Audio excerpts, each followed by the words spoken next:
South ఇండియాలోనే అతి తక్కువ ధరలకి రత్నాలనందించే ఏకైక సంస్థ 6JVR. నీకు నువ్వు నేను ఇలా ఉండాలని నువ్వు అంటే అనుకున్నావా? ఆ టైంలో చాలా మందికి తెలుసు నేను ఒక ఓపెన్ బుక్. సో ఎప్పుడైతే నాకు పాస్ట్లో మ్యారేజ్ అయిందో ఆ టైంలో నేను ఎమోషనల్ అనేది అంటే బాగానే ఉండే. సో దిష్టి తగిలిందో మరి ఏమో. ఆ టైంలో నేను బ్రేకప్ అయిపోయిన తర్వాత చాలామంది నేను డిప్రెషన్లోకి వెళ్ళిపోతాను అనుకున్నారు. సో నేనే కాదు, మా కమ్యూనిటీలో చాలామంది అలాగే డిప్రెషన్లోకి వెళ్ళిపోయి వాళ్ళు ఏదో నాకేదో అయిపోయిందని చచ్చిపోయే స్టేజ్కి వెళ్ళిపోయిన వాళ్ళు కూడా ఉన్నారు, చచ్చిపోయిన వాళ్ళు కూడా ఉన్నారు. సో నేనేమనుకున్నానంటే ఒకసారి ఆలోచించుకున్నాను, నేను నా కోసం మారాను, నేను ఆనందంగా ఉండడానికి మారాను. సో నా ఫ్యామిలీని నేను చచ్చిపోతే ఎవరు చూసుకోరు. నా లైఫే కాదు, వేరే లైఫ్లో అమ్మాయిల లైఫ్, మా ట్రాన్స్ లైఫ్లోకి ఎవరు వచ్చినా కూడా మేము చచ్చిపోతే వాళ్ళు వేరే వాళ్ళని పెళ్ళిళ్ళు చేసుకుంటారు, హాయిగా ఉంటారు, వాళ్ళ ఫ్యామిలీతో సంతోషంగా ఉంటారు. బట్ మేమే మా ఫ్యామిలీకి లీడ్ అన్నప్పుడు మేము చనిపోతే ఎట్లా అనేది నేను చాలా క్వశ్చన్స్ వేసుకున్నాను ఒక గదిలో ఉండి. ఎందుకంటే ఆ సిచ్యువేషన్ నేను ఫేస్ చేసిన సిచ్యువేషన్ ఎంత నన్ను అప్రిషియేట్ చేశారో అంతే తిట్లు నాకు వస్తాయి. అది నేను తీసుకోవాల్సిన సిచ్యువేషన్. ఒక్కసారి నేను ఎంత స్ట్రాంగ్గా ఉండాలి అనేది నేను తీసుకుని, ఇది కాదు లైఫ్, ఏదో జరిగింది, గుడ్ ఆర్ బ్యాడ్ ఏదైనా కానీ ఎవరు ఎక్కడున్నా హ్యాపీగా ఉండాలి. వాళ్ళు ఏం చేశారనేది వాళ్ళకి తెలుసు, నేనేంటి అనేది నాకు తెలుసు. ఒకానొక సిచ్యువేషన్లో నెగిటివిటీ నాకు స్ప్రెడ్ అవ్వడానికి కారణమైన ఆ పర్సన్ చెప్పడం బట్టి నేను బయటకు వచ్చి మాట్లాడాను, లేకపోతే నేను మాట్లాడేదని కాదు. నువ్వు లేకుండానే నేను ఒక స్టేజ్కి వెళ్ళిన సో మళ్ళీ నేను ఆ కింద స్థాయికి నేను రాలేను నీ కోసం నేను ఎగబడి. సో నా లైఫ్ నేను చూసుకున్నాను, నేను హ్యాపీగా ఉన్నాను. నువ్వు వచ్చావు తర్వాత ఇద్దరి మధ్యన ఏం జరిగింది అనేది నువ్వు బయట పెట్టిన తర్వాత నా యూట్యూబ్లో నేను చెప్పాను. సో అందరికీ తెలుసు నేను ఆ పర్సన్ వల్ల ఇలా అయ్యాను, ఇలా ఉన్నాను, ఇలా చేశాను అని. సో ఈ డిస్టర్బెన్స్ నేను చాలా స్ట్రాంగ్గా తీసుకున్నాను. అందం అనేది మన లైఫ్లో చాలామంది చెప్తారు మనసు చూసి ఇష్టపడ్డా అని, లేదురా, వెరీ రాంగ్. ఒక పర్సన్ మన ముందుకు వచ్చినప్పుడు మన అందాన్ని చూసే దాని తర్వాత జర్నీలో వాళ్ళ కలిస్తే అప్పుడు, లేదా అది అక్కడితో ఆగిపోతుంది. ఫస్ట్ మనిషికి ఫిజికల్ అపీరియన్స్ చాలా ఇంపార్టెంట్. నేను అది గమనించాను. నేనేంటంటే ఒక హౌస్ వైఫ్ అయిపోయాను, నాకేంటి నేను అందంగా ఉన్నా లేకపోయినా నా భర్తకి నచ్చితే చాలు అనుకున్నాను. బట్ నా భర్తే కాదు, కొంతమంది భర్తల బుద్ధి బయట వేరేగా ఉంటుందని అది మనకు తెలీదు. ఆపోజిట్గా తర్వాత తెలిసిన తర్వాత నేను రియలైజ్ అయ్యాను, బ్రేకప్ అయిపోయింది. కొంచెం హ్యాపీగా ఆలోచించుకున్నాను అనమాట. అంటే హ్యాపీగానే ఆలోచించుకున్నా, బాధగా కాదు, హ్యాపీగానే ఆలోచించుకున్నా. ఇది కాదు, ఇది నా లైఫ్, ఇది నా లైఫ్ అని. సో తర్వాత నేను జాలిన్ సర్జరీ చేయించుకున్నాను. అవును, అది చాలా డిఫికల్ట్. ఎలా చేసావు? చాలా పెయిన్ అసలు చాలా. అంటే ఫుడ్ నాకు 2 months లేదు, 2 months నేను తినలేను. ఎందుకంటే ఇక్కడున్న దవడలు కట్ చేస్తే ఇక్కడి నుంచి ఇక్కడికి నా దవడలు కొంచెం పెద్దగా ఉండే అప్పుడు. సో అంటే ఆ మేల్ బోన్స్ని కట్ చేయించుకోవడానికి చాలా కష్టపడ్డాను. అంటే చాలా ప్రాబ్లం అని కూడా చెప్పారు నాకు డాక్టరు, చెప్పారు. బట్ లేదు, నేను మారాలి, నేను అందంగా మలుచుకోవాలి సార్ అని చెప్తే ఆయన చాలా సపోర్ట్ చేశారు. డాక్టర్ గారు కూడా అందరికీ తెలుసు, పెర్సోనిక్ అని మన మణికొండలో ఉంటుంది, చాలా మంచి డాక్టరు. ఆయన నన్ను బాగా మోటివేట్ చేసి బాగా చేశారు సర్జరీ. దాని తర్వాత నేనుగా సెల్ఫ్ కాన్ఫిడెన్స్ వచ్చింది, నేను బ్రతకగలను, నేను హ్యాపీగా ఉండగలను. సో నన్ను చాలామంది అన్నారు, నీ ప్లేస్లో మేము ఉంటే చచ్చిపోయే వాళ్ళమని. ఎందుకు చచ్చిపోవాలి? వాడి కోసం మనం మారామా? కాదు కదా, మన కోసం మనం మారాం, మన ఫ్యామిలీని బాగా చూసుకోవడానికి మారాం. ఏదర్ తప్పో రైటో మనం ఇప్పుడు 100 మంది ఒకే రూట్లో వెళ్తే 99 మంది తప్పు అయి ఉండొచ్చు, మనం రైట్ అయి ఉండొచ్చు. సో వాళ్ళు వచ్చి మనం ఎలిగేషన్ చేస్తే మనం ప్రూవ్ చేసుకోవాలి. అంతేగాని లేదు నేను రాంగ్ రూట్లో వెళ్తున్నా కదా అని వాళ్ళతో వెళ్ళిపోతే వాళ్ళకి తేడా ఉండదు. సో నేను ఆ ఒక్క ఎజెండాతో ముందుకెళ్ళాను. సో ఎవరైతే నన్ను నెగిటివిటీగా ప్రూవ్ చేయాలనుకున్నారో, సో నేను అప్పుడు పబ్లిక్కి వచ్చాను. సో ఆ టైంలోనే నాకు జాలిన్ అయింది.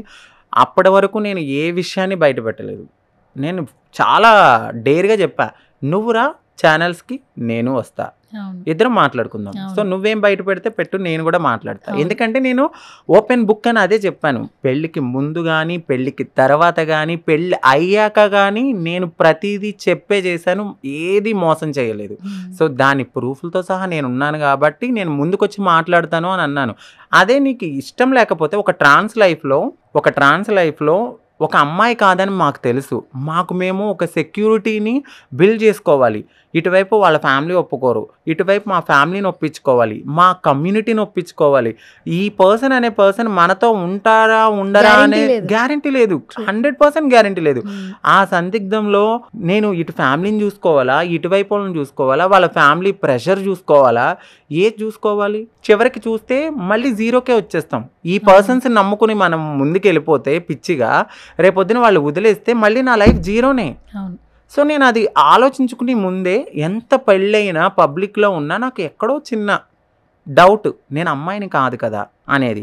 ఆ డౌట్ అనేది ఫ్యామిలీ నుంచే వచ్చింది. యాక్సెప్టెన్సీ లేని ఫ్యామిలీలో నేను ఉండలేను. ఎందుకంటే ఎంతసేపు నేనేదో తినేస్తున్నాను, నాకేదో పెట్టేస్తున్నారు అనే ఆలోచనలో వాళ్ళ ఫ్యామిలీ ఉన్నారు. బట్ ఏం జరుగుతుంది రియాలిటీ తెలియదు. నాకు తెలుసు, ఆపోజిట్ పర్సన్కి తెలుసు, తర్వాత వాళ్ళకి తెలుసు. ఇదంతటినీ నేను తీసుకోలేకపోయాను. సరే, ఒక ఫైన్ డే ఆ పర్సన్ ఏం చేశారనేది ఆయనకి తెలుసు, నేను పట్టుకున్నాను. చాలా జరిగినాయి, వేరే కమ్యూనిటీ వాళ్ళతో ఉండడము, నేను పట్టుకున్నాను. సో అది నేను మనసుకి తీసుకోలేకపోయాను. ఇంత నమ్మి, సో నేను కష్టపడేది మన కోసమే. తర్వాత నేను ఈ కమ్యూనిటీ నుంచి హ్యాపీగా దూరంగా ఉండి ఎక్కడో ఇల్లు తీసుకుని ఒక అమ్మాయిని పెంచుకుందాం అనుకున్నాం. అప్పట్లో మేము చిన్న పాపని, బేబీని అడాప్ట్ చేసుకుందాం అని కూడా అన్నీ అనుకున్నాను. బట్ ఏదైతే మనము ఎక్కువ బిలీవ్ చేస్తామో అక్కడే మనకి నమ్మక ద్రోహం అనేది జరుగుతుంది. సో ఈ పర్సన్ అనే పర్సన్ ముందే నన్ను ఒప్పుకోకుండా ఉంటే బాగుండేది. మ్యారేజ్ ప్రపోజల్ వచ్చినప్పుడు కూడా ఇప్పుడే వద్దని కూడా మీరు అన్నారట. నేను మ్యారేజ్ ప్రపోజల్ వచ్చినప్పుడు కూడా నేను హౌస్ మా మమ్మీకి ఇవ్వాలి, హౌస్ తర్వాతే చూద్దాం అన్నారంట. అవును, ఎందుకంటే నేను కమ్యూనిటీలో ఉన్నాను. సో నేను అక్కడ నేము ఫేము ఏమీ లేదు. నేను అప్పుడు సెక్స్ వర్క్ చేస్తూనే ఉన్నాను. ఆ పర్సన్ నన్ను మ్యారేజ్ చేసుకోకముందు తను ఉన్న టైంలో కూడా నేను సెక్స్ వర్క్ చేస్తున్న టైంలో నేను ఆ పర్సన్కి చెప్పింది ఒకటే, నా లైఫ్ ఇది, నన్ను నేను బ్రతికించుకోవాలి, నాకు వేరే ఆప్షన్ లేదు. అలా అని చెప్పి నేను ఒక ట్యాగ్ వేసుకుని తిరగలేను.